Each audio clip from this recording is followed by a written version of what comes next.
y maduro.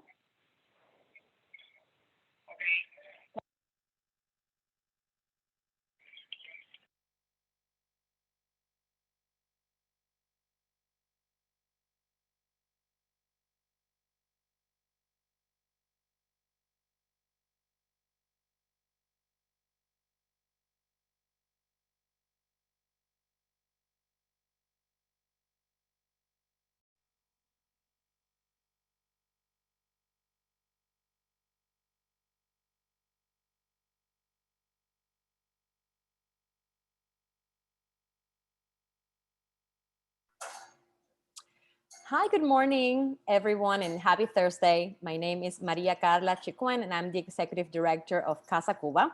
Casa Cuba is a historic initiative of FIU. We are building a home for our past, our present, and our future right on campus.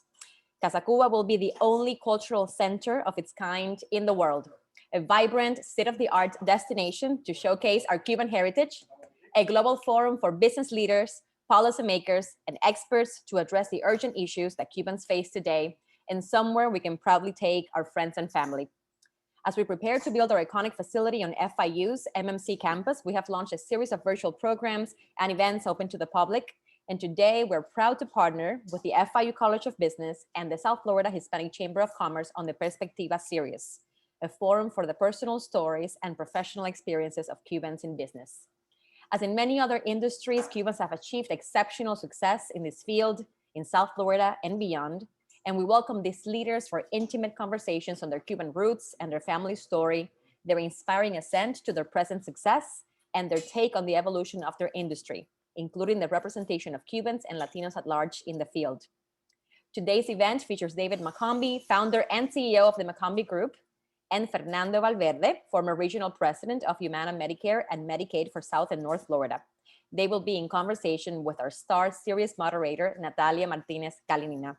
Muchas gracias, David, Fernando, and Natalia. And special thanks also to our partners and to Dr. Maite Morales, especially for coordinating this event and the series at large. And thank you all for tuning in. I hope to see you at future events in this series. And I invite you to get involved in the once-in-a-lifetime effort to build our Casa Cuba. I will now turn it over to Natalia. Thank you. Well, thank you, Maria Carla, and thank you, FIU, for hosting us. I'm happy to be back in the context of the new year. And so welcome to 2021. Welcome to an ongoing new version of Perspectivas as we continue to adapt in the context of the pandemic and in the context of so many changes happening around us. So thank you all for joining us. I'm going to kick us off very briefly just with a few logistical notes. The chief one is that our goal is to answer questions as we go along. So if you're in our audience, we're really happy to have you here. We hope that this is first and foremost a conversation that is not just enjoyable to those of us actively participating in it and to, David and Fernando and myself, but to all of you as our attendees. And so as things come up, as you have questions, as you have topics that you want, that you're intrigued by and you want Fernando or David to engage with, put it in the chat. If you look at Zoom, there's a Q&A function. So put it in the Q&A function. I'll be keeping an eye on that. And so I'll be able to filter through and add some of those in. So please do that as you go along. So today's topic, we're going to have a couple of different ways of slicing and dicing it. So I'm really excited to talk about growth, personal growth, organizational and business growth. This is a really interesting topic, and especially in the context of the last year, the topic of growth and when we're okay with growth, when we're not okay with growth has also come on the table with different stressors as a result of economic and global social political conditions. So I'm excited to delve into this, but before then, I am a big believer that people do a better job introducing themselves than a moderator can ever do. And so I am going to hand off to Fernando and to David to give us a little bit of a walkthrough. So Fernando, let's start with you. Give us an intro to you. We know you have a really varied and storied background. So give us a little bit of insight into your trajectory. And obviously, since we're here hosted by Casa Cuba, tell us a little bit of your Cuba connection and how that background and that trajectory has, if it has, affected your professional work. So Fernando, we'll start with you. Or maybe David, we'll start with you since your video is on. David, let's start with you.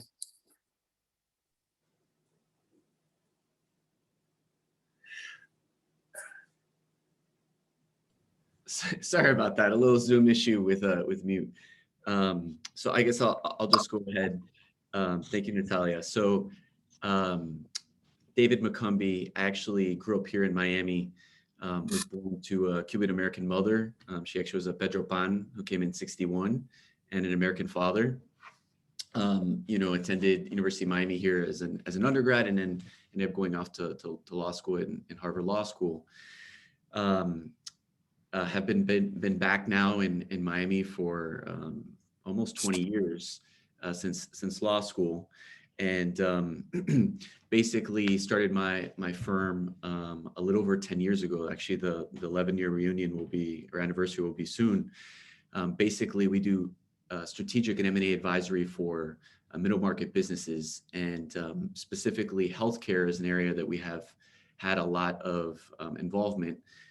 Not a surprise, because South Florida is a hotbed of innovation for healthcare.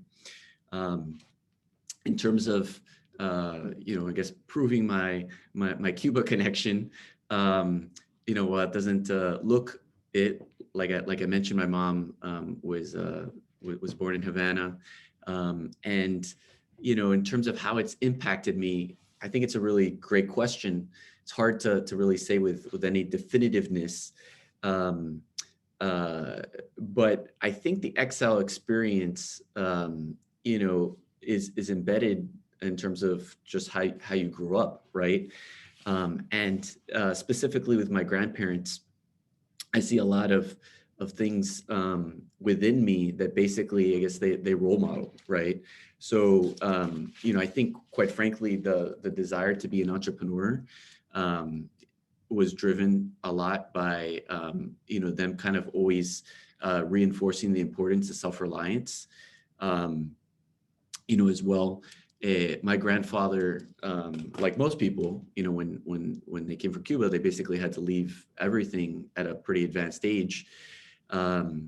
He had a tremendous sense of I guess both being frugal but super resourceful. So, when he passed not that long ago, we went through the house, we actually found all these inventions that he basically had made. And he basically, what you see, I guess, amongst Cubans today on the island, this fear of, they want to make use of every single set of resources. And so that inventiveness and resourcefulness, I think, was subliminally, handed down to me. And just lastly, I think that, quite frankly, I've benefited, quite a bit from the generosity of a number of different, Cuban American leaders. I was lucky to receive the Mas scholarship, for example, to help me financially through college. But perhaps more importantly, there's just been a tremendous number of business and other leaders that really were generous with their time and energy and mentorship. And quite frankly, I think that has been more valuable than almost anything else. So I'm happy to get into any other kind of details with that, but that's a quick nutshell. Thank you. Fernando, handing off to you. You're on mute. And by the way, if you don't know if you are, That has got to be the most frequently cited phrase of the last year. Oh, Is you're it? on mute. Oh, we can't hear you. Yeah, you're fine now. Can you hear me now? Yes. Okay. Well, thank you for having me. It's a real pleasure to be part of Casa Cuba. I went and checked your mission statement before coming on, and the fact that you're dedicated to the study of Cuban affairs, history, policy, business, and heritage is of great significance to me personally, as most Cubans that arrived here when they were in their single digits. I got here when I was 2 years old.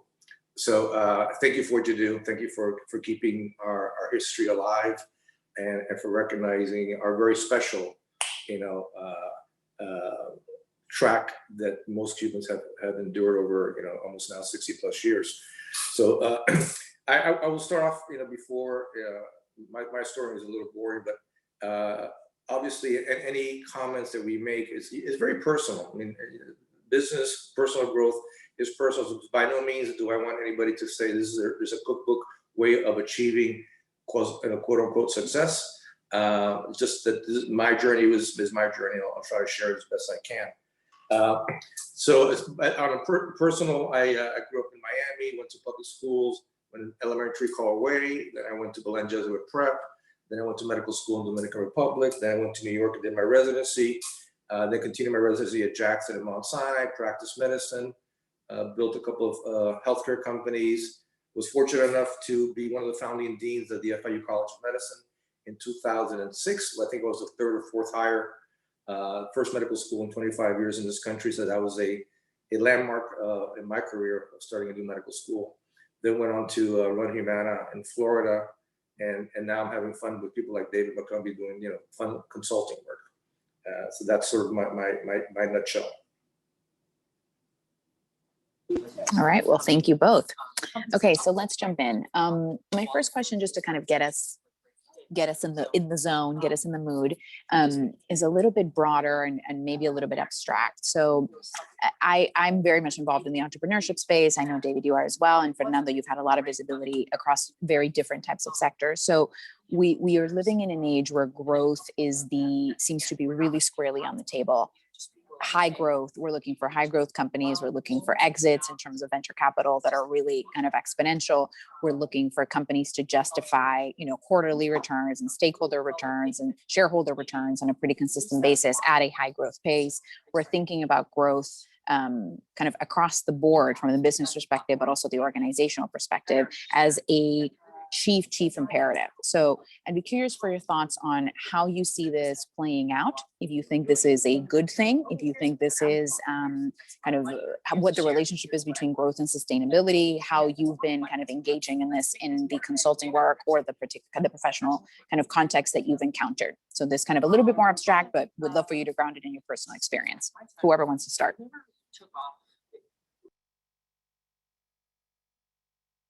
If not, I will call on you. David, where'd you go? Thank you, Fernando. I'll get you back with the next question. No. I like the sequence. I like to be two. Yeah. So, I think it's a great question, Natalia. I think in a lot of ways, there's such a premium placed on growth, and it's been such a focus because, quite frankly, it's so rare, right? I mean, if you look at in general, on average, businesses grow at the rate of GDP growth, right? And GDP growth in this country, in a developed country, is going to be, somewhere between 1% and 3%, depending upon, the environment. And so, and the expectation over the coming years for a variety of different reasons is that the world overall is going to be, lower growth. Now, that doesn't mean that there obviously are a number of different startups and other entities that have grown very quickly, but on average, you see it to be relatively, anemic. I personally think, I agree with the sentiment that if you're not growing, you're dying, right? That said, I don't necessarily think that hyper growth is always the answer. And at the end of the day, I think sustainable growth is really what's important, because you're trying to create value, not just however you define it, whether you talk about financial value for, value for the employees, for your customers, whatever it is. And typically what I find with a lot of businesses is the ones that grow at an astronomical kind of rated speed often do it at the expense of the sustainability. Either, they take shortcuts, they do things which often hurt their ability to develop the right culture or to give the ideal level of customer service. So not to say that growth is bad, but I think there's always going to be a tension between, growing and other trade-offs. And at the end of the day, for most business owners, this is a marathon, not a sprint, right? And so it's important to think about, what is going to help create value for the business and all the stakeholders over the long run. I don't know if that answered the question, but that's my initial instinct with it. Yeah, I get it. I think we've all seen some of those trade-offs, and sometimes they're trade-offs that are worth making, but there are trade-offs, and so it's important to be aware of them as you're making them. Fernando, thoughts, comments, what you agree with, what you disagree with, separate thoughts. Look, can you hear me? I want to make sure I'm on, right? Yeah, I think David nailed it. I would tell you that, I went from being a practicing physician to running a public company and sitting on the board of a New York Stock Exchange company many years ago. And what shocked me in that world was this quarter-to-quarter mentality of earnings and profitability that you live by or die by. And when you study it more globally and you look at how Europe treats their public companies, contrary to the United States, you see that Europe has a much more patient, long-standing relationship with companies. And here you basically are, constantly forced to meet your earnings on a quarterly basis, which doesn't necessarily make you make the right decisions on the long term. So I've always had an issue with the way we value companies and growth for the sake of growth. We saw the AOLs and the Yahoos and the internet in the year 2000, and they all exploded. So growth has to be measured, I think, with a measurement stick of long-term sustainability. And that's sort of on the macro level. But I think also I do want to touch upon on the micro, on the individual level. I think growth as an individual is combining your life purpose, your hard work, and innovation to create something new and different. And so when I think of growth, I think of leaders that are running companies that are trying to innovate and create, and fulfill their passion, which translates into the eventual growth. You can talk about Elon Musk and others, right? I'm not necessarily a fan of growth for the sake of growth. I'm more a fan of sustainability and long-term success. Thank you. That makes sense.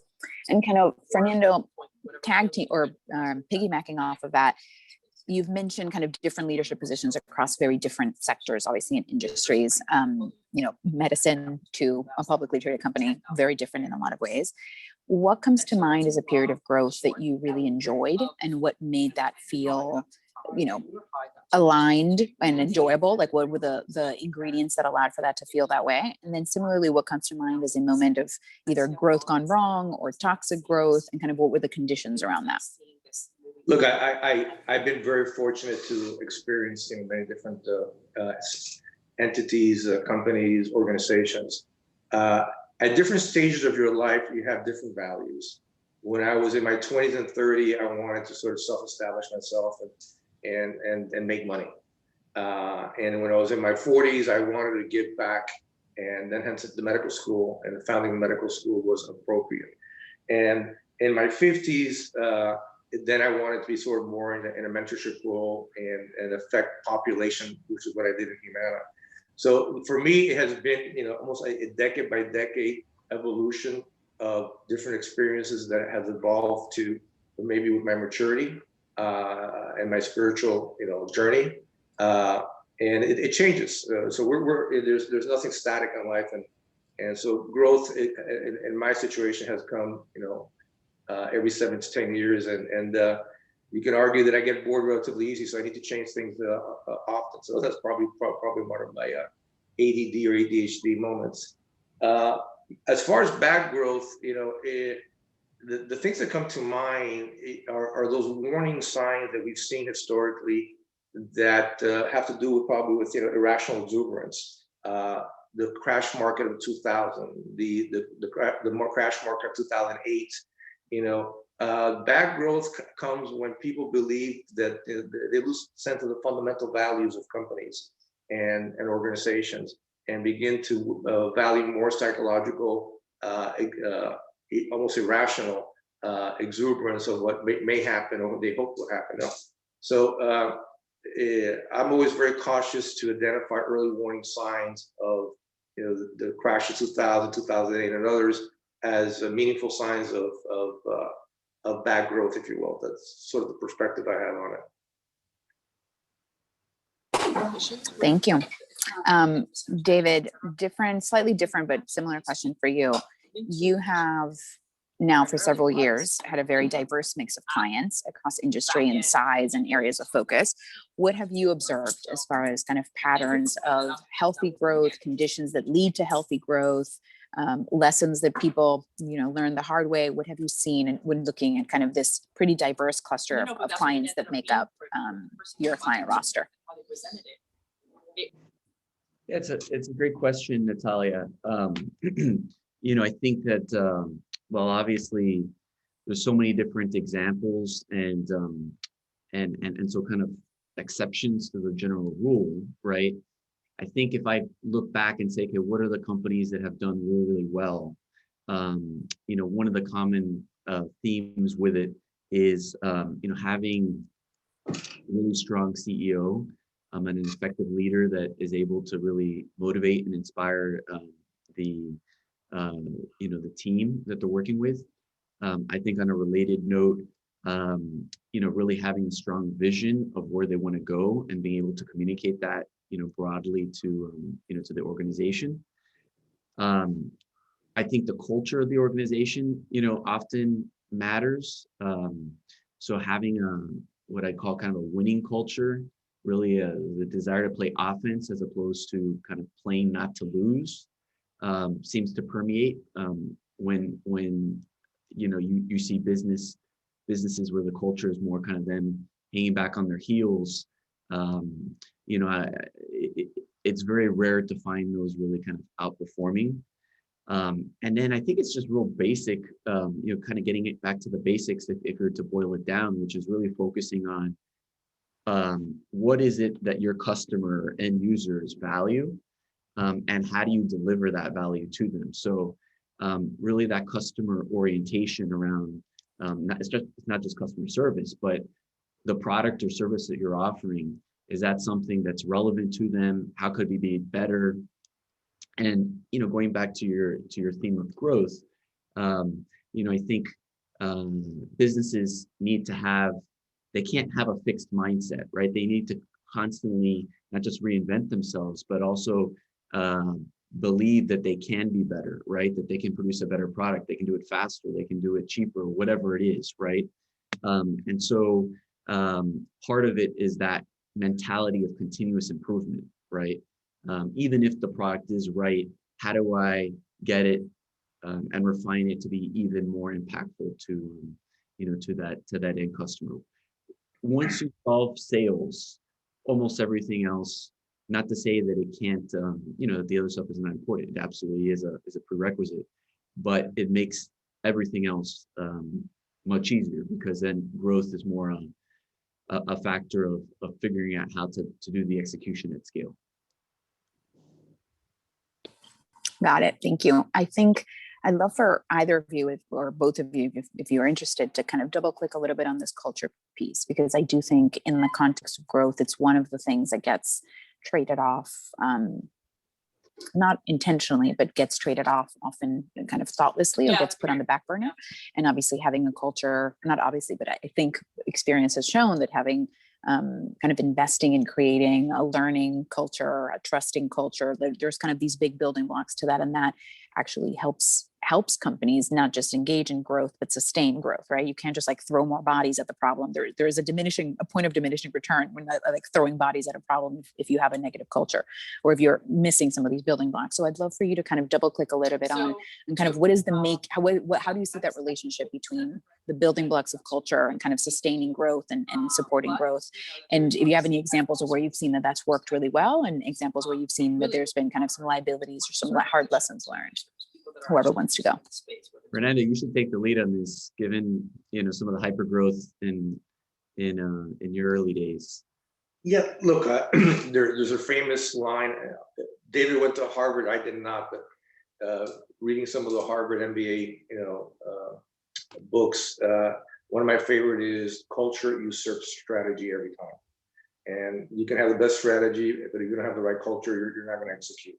I'm a big believer that the best organizations are organizations that invest in people, in their education, in their progress, in their future, and creating a culture of not only innovation, but also of entrusting people to grow and know that that you're willing to invest time and money in their future creates for a lot of loyalty, a lot of trust, a lot of transparency, and a lot of people staying in the company for many, many years.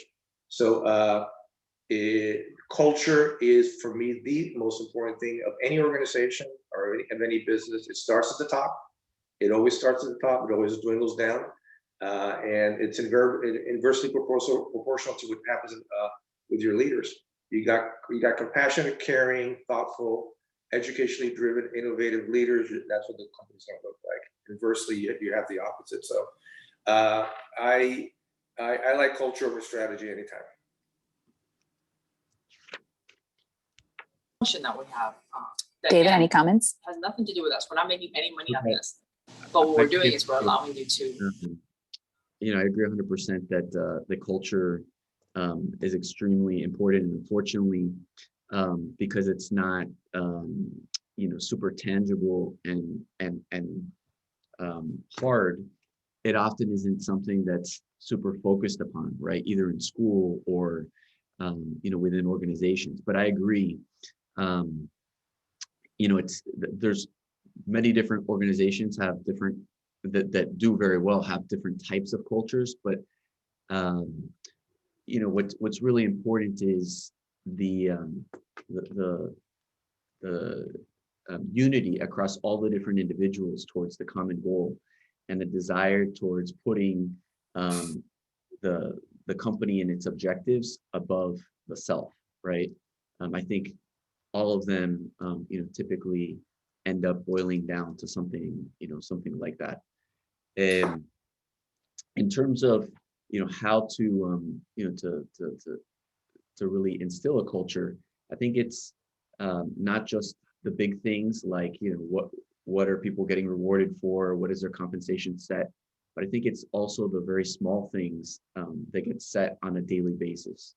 So when we think about, you know, whether it's, you know, leadership or culture, a lot of times it's really around the small decisions, the small conversations that that have disproportionate effect. It's not just the really, you know, big pivotal moments. I like to add something to that, if I may. You know, if you look at the Apple, the company Apple and Steve Jobs' story, and you look at where the industry of technology was in the 70s with IBM, Xerox, and Hewlett-Packard, these were companies that were started by great innovators. And when they got to a certain growth, they were replaced by managers, and the innovation stopped. And so the culture of innovation, when you look at, you know, Apple, they said, okay, we want to continue to hire innovators and not replace them with managers. And then here you have Apple where it is today. So I think a common mistake that most companies make once you get to a certain size is they lose track of what got them there. And risk and innovation is many times replaced by, you know, people that are willing to maintain the status quo and just manage to keep, you know, the things as is. So the culture, at least in the Apple story of innovation, I think is self-explanatory. Just to piggyback off of that, Fernando, I think, you know, you often have a similar effect with companies that are, you know, in hyper growth mode, right? And that's one of the downsides where, you know, you basically need to grow so quickly that you throw a lot of bodies at it, and then you start diluting, you know, the culture. And so what I agree 100% with what you're saying. You know, there needs to be that conscious decision around what is the you know, what is the personality and you know, skills and traits that we want within the organization, and really you know, cultivating that intentionally. Yeah. Yeah, I mean, just adding my unsolicited 2 cents here, because I'm an organizational psychologist, I obviously think culture trumps everything else. You know, just throwing a group of people in a room does not make them a team. And so figuring out what makes a team and kind of how you build culture is a thoughtful process. And it very often is a thing that people think is just going to happen organically through osmosis, and it doesn't. Or it does, but not in the direction that you want. So I agree. I think it's a big thing not to be mindful of, and hopefully not trade off. Yep. Speaking of not status quo, the last year has been obviously has presented some interesting opportunities for certain segments of the economy and for certain kinds of companies.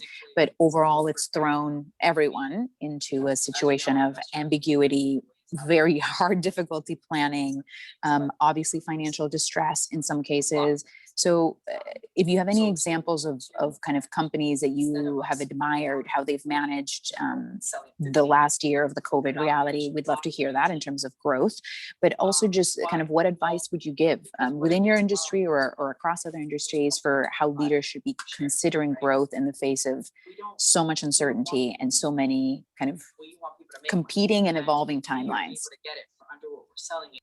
Look, I know David has written a lot about this and done a lot of research. I'm gonna let David take that, and I'll follow up with David. Okay. Look, and I know Fernando will have some insightful comments on this as well. So I think first let's tackle the actual business growth side, right? I mean, the environment has changed, and the people who have done very well have looked at the world very nimbly. They, even if they're in large organizations, they've acted as entrepreneurs and have been able to, quickly corral the resources to be able to adapt to what the market need is. And some needs, for example, COVID testing. And one of the stories that I thought was coolest was there was an events company down here. Basically, all events went to zero, but they shifted their logistical expertise into doing COVID testing, right? So that's obviously kind of the quintessential element, but there's plenty of other less dramatic shifts of people saying, hey, look, I'm a restaurant owner or whatnot, I can't sell through the traditional channels, I need to sell in a different way, whether it's prepackaged meals or takeout, etc. So most businesses and industries have the strategic opportunity to pivot to something, whether it's temporarily or perhaps, with the shift towards e-commerce, perhaps a very long-term trend that will be in their industry. I think, though, there are some, for example, let's say the cruise lines, right, where you've tried every strategic option you can do, and there's really not much more. And I think that's where you need to think about growth more broadly, right? I think one of the most important questions that will be asked to job candidates and to business leaders and all that in a few years will be, what did you do during COVID, right? And so did you use that time in a productive fashion to improve your skill sets and to improve the capabilities that you have? And so, both as an individual and as companies, where there may be some times where there's just not much that you can do from the business standpoint. Are you using that time productively to say, hey, look, I'm preparing myself with more capabilities and experiences and all of that, so that I'm going to be that much more capable and productive when things can revert back. It could be investing in marketing. It could be in investing in your training and knowledge of yourself and the people. There's a million different ways it could be, but I think that regardless of how it manifests itself, growth is something that is possible, growth and improvement, but it takes the initiative of the organization and the people to want to do it, as opposed to, as I described before, playing not to lose. Those organizations, unfortunately, I think when we kind of come out of COVID, not only are they more likely to be financially weak, but those organizations most likely will have been passed by the organizations who are working really, really hard, and perhaps actually growing during this downturn.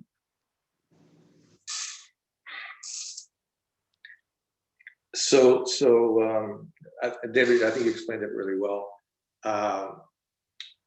I think this last year has given us the opportunity to rethink many things, and not only in particular industries, but the way we manage and operate companies. In my world of healthcare, telemedicine, which was a consultation done with a phone with a doctor and the patient at home, was almost frowned upon, and it was not considered to be good medicine.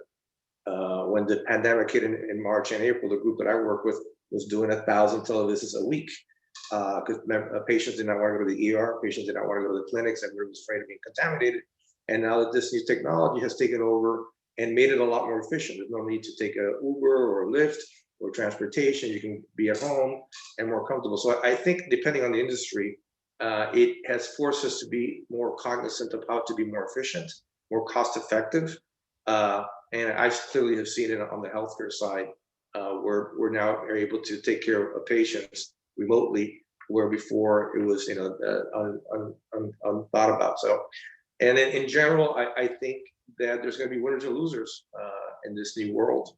Those that can adapt, those that have the financial wherewithal, those that have deep pockets, those that have the capacity to pivot and change and buy time and evolve. So it has been extremely disruptive. We've never seen anything like this, but it's a good reminder of constantly rethinking your business plan and rethinking how you operate, and always plan. For nobody could have planned for this, but always plan for, have plan B and plan C when things get changed dramatically. And unfortunately, there's going to be a lot of industries that are going to be adversely affected forever. Yeah, thank you. I agree. Kind of pivoting for a minute, and I want to remind folks who are in attendance to submit their questions so we can kind of continue weaving them in. I've already looked at a couple, but switching a little bit to more of a personal lens, and be curious for both of you to share kind of what and there's been a couple of comments already around this, but to dive a little bit deeper on your kind of your philosophy for your personal growth, kind of how you've planned for, charted, identified your core values around that, if you've done that. So kind of how you've thought about your own personal growth in the context of your professional development. David, let's start with you. Okay, thank you. So it's a great question. For me, I've always been a firm believer that learning doesn't stop when you graduate from university, and in particular in a world that's changing so quickly. It's really imperative to to sharpen your skills and to be learning new things, right? That's what gives you the adaptability, the flexibility, as well as if you think about the concept of like a liberal arts education, that diversity gives you perspective. It gives you context. It gives you understanding of psychology and human nature that I think is really important. So one of the things that's always permeated me since or my professional life since having graduated is really a continual dedication to reading, right?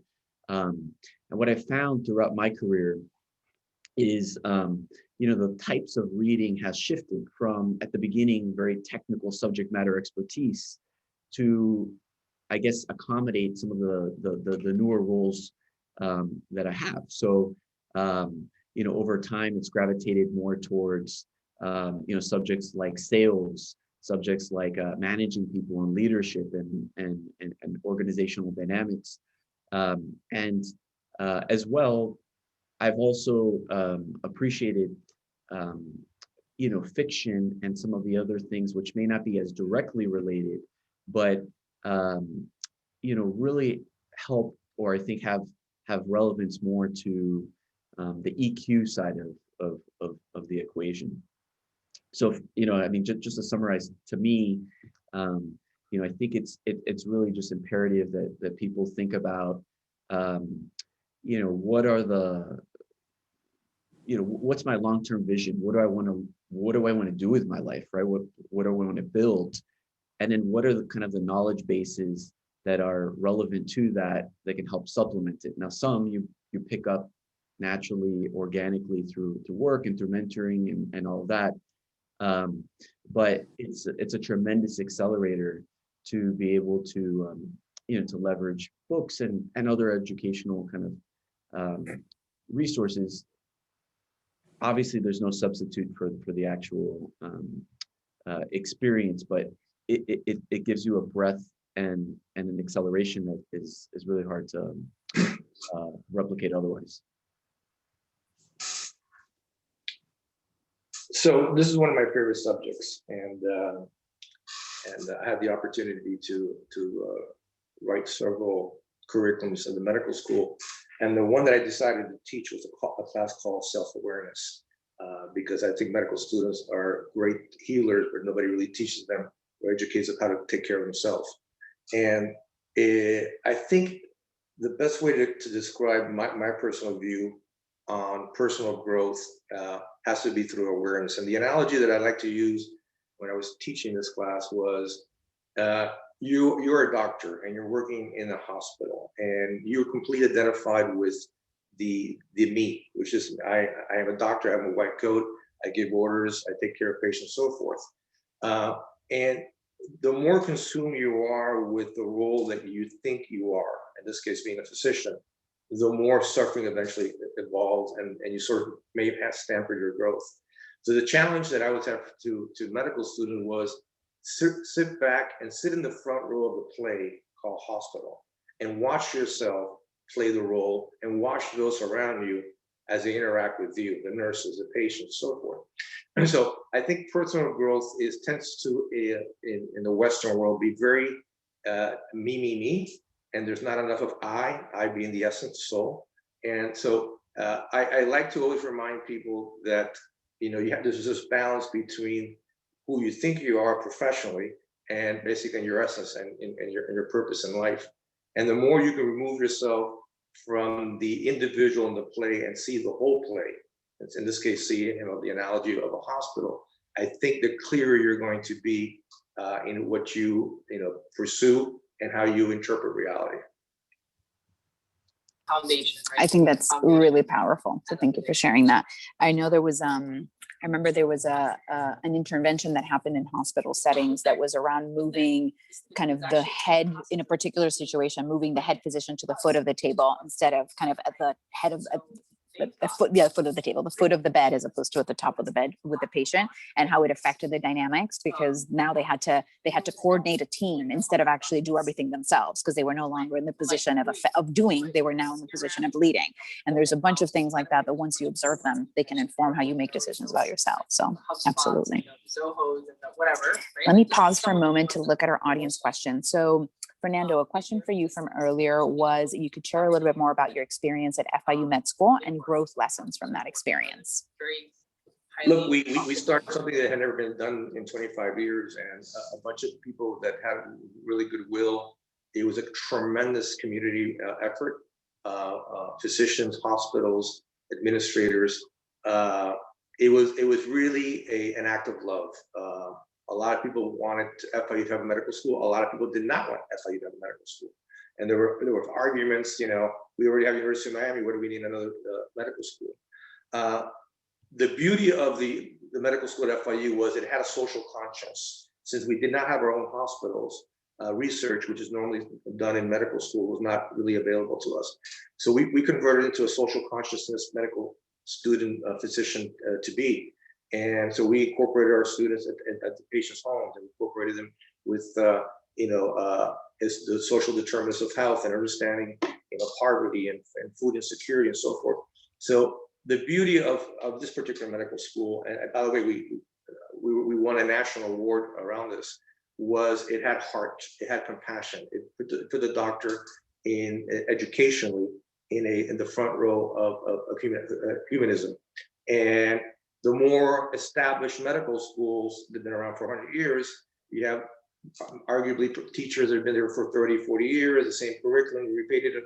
We were able to get a brand new curriculum, started from scratch, modernize it to the reality of the business world, because healthcare is very intricately involved with business, and give it sort of a leg up on everybody else. And over time, our medical students now, residents now, the doctors in practice, have excelled nationally.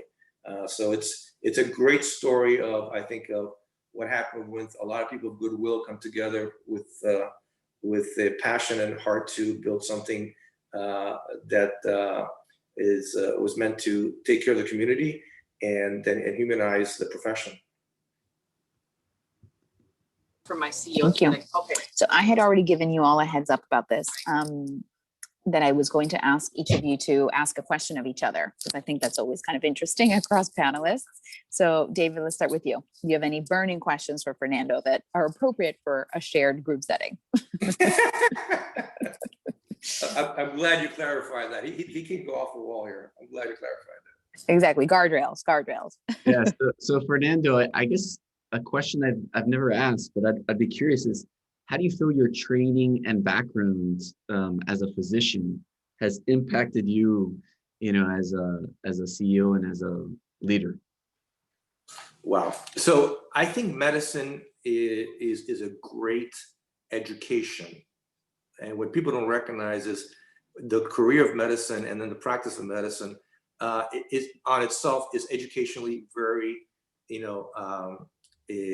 powerful, because it brings a lot of critical thinking skills that you have to do. If you have a patient with fever and a headache and a sore neck, I'm thinking meningitis, right? So in medicine, as a clinician, you have to put a lot of dots together and then come up with a diagnosis. So I took my clinical background, my internal medicine background, my intensivist background, and applied it, those critical thinking skills, to the position of CEO.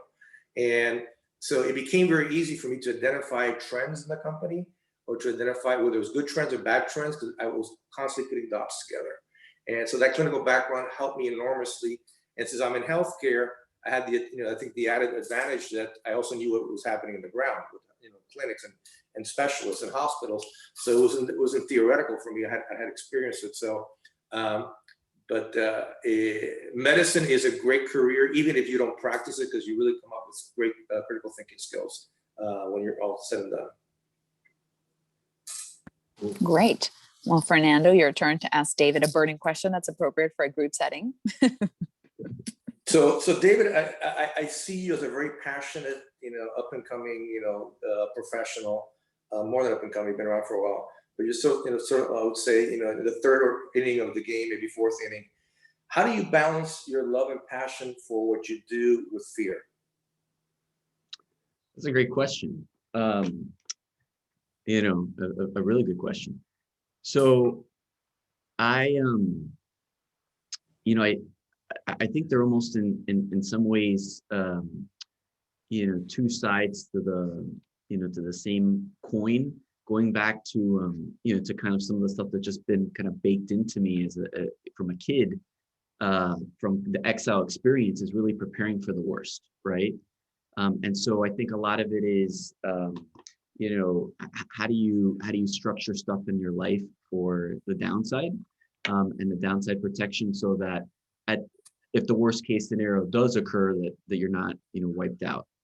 But so that's, I guess, the practical answer. But from an individual kind of psychological standpoint, I think that there's always that tension, right? I mean, I think certain times when you're feeling good and optimistic and all of that, fear has very little kind of role in the decision making. And I think on the flip side, there's certain periods of time that I've observed, and like you've mentioned, I'm kind of early in the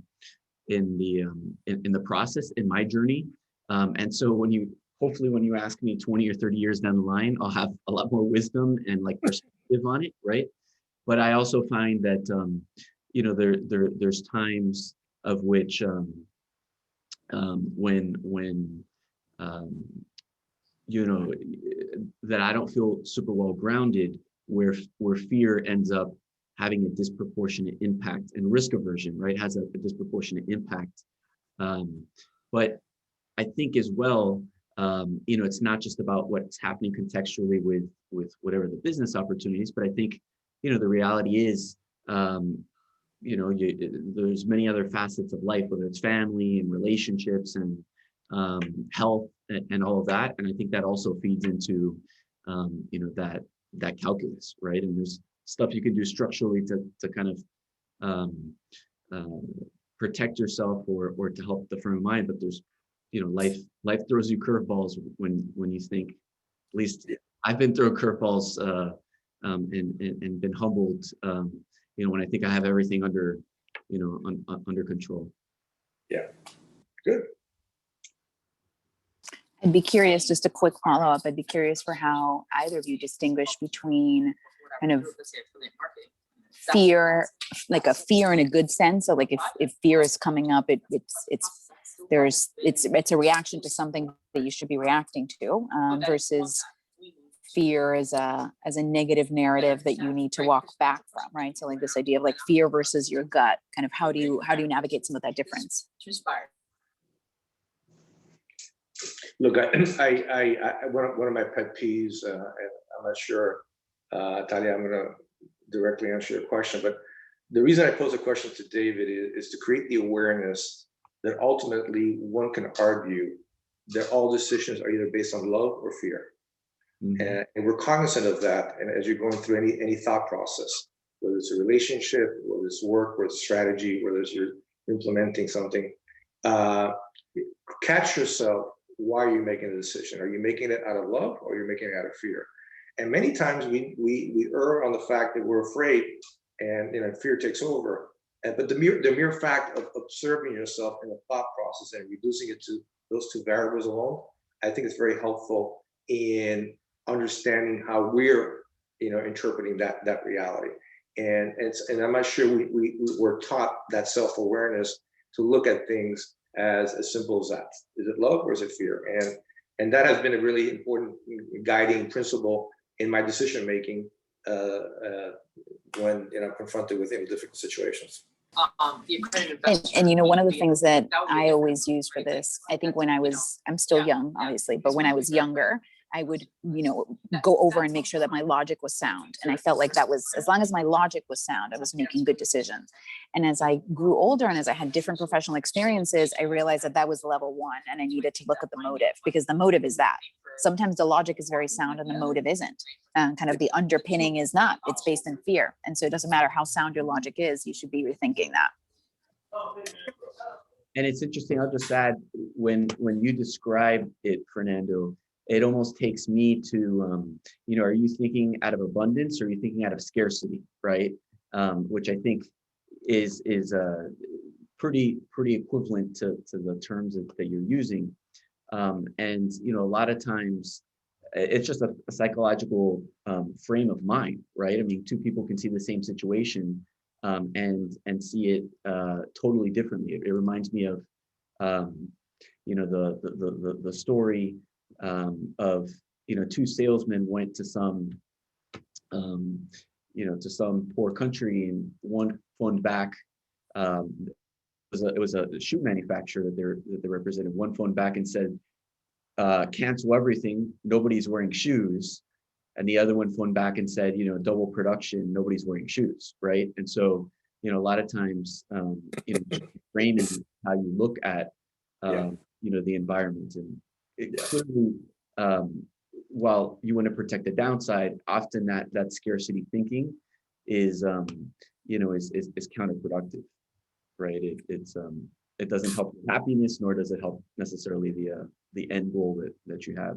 My biggest regret is not asking all those girls that I wanted to dance with in 10th grade, that I had the courage to ask them when I was in third year of college, for fear of being denied and turned down to dance. So if you're out there, don't be afraid to ask somebody to dance and be turned out. I couldn't agree more. So I know we're running out of time, but we had a question that I thought would be great to be asked kind of directly. So Maite, can we turn on, yes, Marcos, you had a question that you wanted to ask, and we figured it was best coming from you.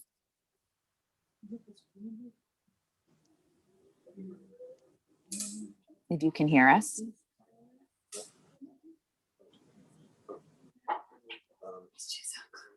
Maite, I think his mic is still muted.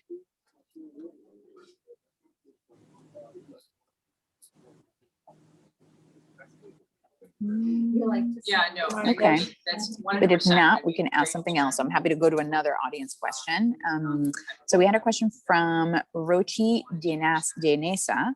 And it says, I've known Fernando for many years. I'm in the fine art field and would like to know both your opinion on what is happening with crypto NFTs or just about any contemporary innovative systems we sometimes fear because of their innovative quality. Holy cow. We're ending with like a grenade. We're talking about cryptocurrencies. Look, I am probably the worst person to ask about that. I think Dave was probably a better answer.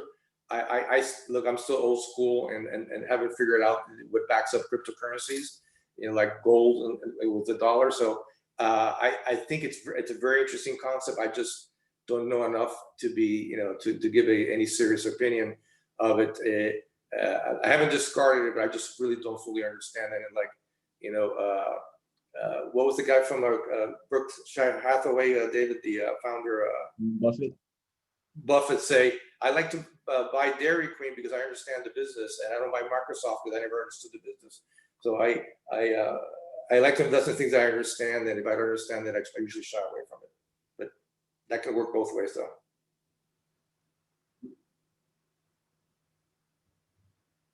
And by the way, hi, Rosie. For me, that's fundamental. Yeah, I think the larger question was around, like innovative things that we fear or we don't understand, and therefore, we either don't maximize correctly or avoid, or we are late to maximizing them. So I think there's this is never going to end, right? We're never going to not have something that is novel and different, and that's different from how it's been done before, that we have to face and figure out how to engage with. So as far as, if anything else, we have to figure out how to all become comfortable in discomfort. Yeah. Just to jump on that, I mean, I think it was in the 1800s that people basically proposed that the patent office needed to, no longer need to be in existence because everything that could be invented was invented, right? And ultimately, there will be new innovations that we can't even think about that occur, over the coming decade and our lifetimes, right? And specifically from a company standpoint, they talk about the innovator's dilemma, which is, often there's the fear of wanting to make changes because you feel like it will cannibalize or hurt some of your core business.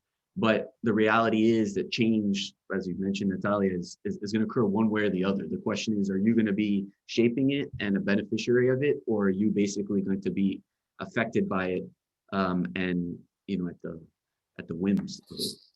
And I think also history has shown that as long as you keep reinvesting in the system, you will figure out solutions for either labor that has been displaced or functions that are no longer relevant. I think the danger comes when you don't reinvest back into the system, either kind of in a macroeconomic scale or, with the financialization of everything these days, or in an individual scale in terms of a company. So actually we're doing. All right. Well, on that note, we're gonna end on time. We're gonna dispel the Miami stereotypes here live. We started and we ended on time.